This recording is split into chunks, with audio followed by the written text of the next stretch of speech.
गोंदिया जिल्ह्यातील आमगाव तालुक्यात अज्ञात चोरट्यांनी एकाच रात्री धुमाकूळ घालत शेतकऱ्यांना मोठा आर्थिक फटका दिलाय। तालुक्यातील ठाणा शेतशिवार परिसरात तब्बल 8 शेतकऱ्यांच्या बोरवेलवरील कॉपर केबल चोरीला गेल्याची धक्कादायक घटना समोर आली आहे। या चोरीमुळे रब्बी हंगामातील पिकांच्या सिंचनाचा प्रश्न ऐरणीवर आला असून शेतकरी वर्ग संतप्त झालाय।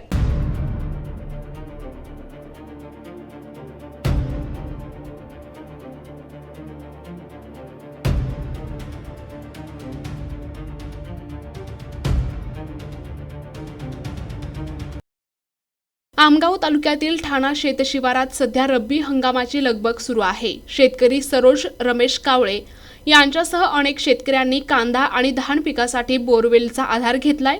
मात्र 16 जानेवारीच्या रात्री अज्ञात चोरट्यांनी या शिवारात प्रवेश करून एकामागून एक 8 बोरवेलचे समरसिबल पंप बाहेर काढून त्यातील महागडी कॉपर केबल कापून नेली। या सामूहिक चोरीमध्ये सुमारे 2030 फूट लांबीची कॉपर केबल चोरीस गेली असून बाजार भावानुसार याचे मूल्य 36,200 रुपयांच्या घरात आहे। सरोज कावळे यांनी दिलेल्या तक्रारीनुसार चोरट्यांनी उमराव बनकर, विशाल जोशी, भूमेश्वर खोटेले यांच्यासह एकूण 8 शेतकऱ्यांचे नुकसान केले।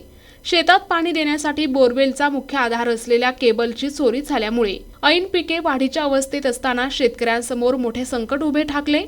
या प्रकरणी आमगाव पोलीस ठाण्यात गुन्हा दाखल करण्यात आला असून परिसरात पोलिसांची रात्रीची गस्त वाढवावी आणि या टोळीचा तात्काळ छडा लावावा अशी मागणी त्रस्त शेतकऱ्यांनी केली आहे। प्रतिनिधी राधाकिसन जुटे, NTV न्यूज मराठी, गोंदिया।